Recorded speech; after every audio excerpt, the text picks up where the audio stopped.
ผักหน้าฝนโอ้บักฮงนี่ใบเหลืองแล้วฝนแห้งปีนี้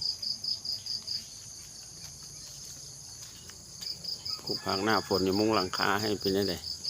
ปลูกเถื่อแรก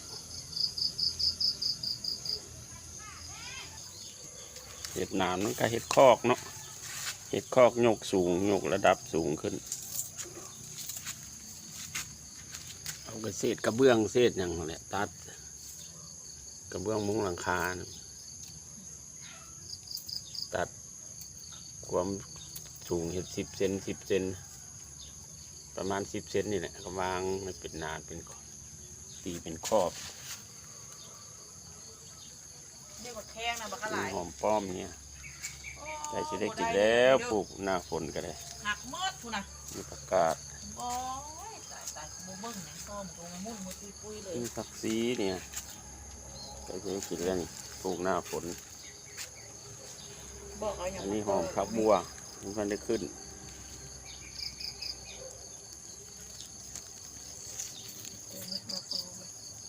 หอมป้อมอีเม่บอกเกิดหอมป้อมนี่ผักอีตูนี่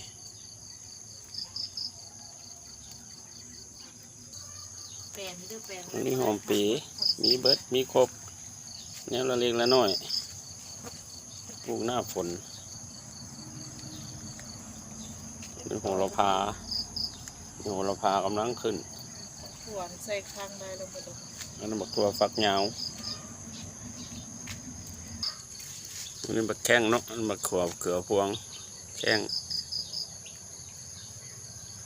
มันก็ผักขา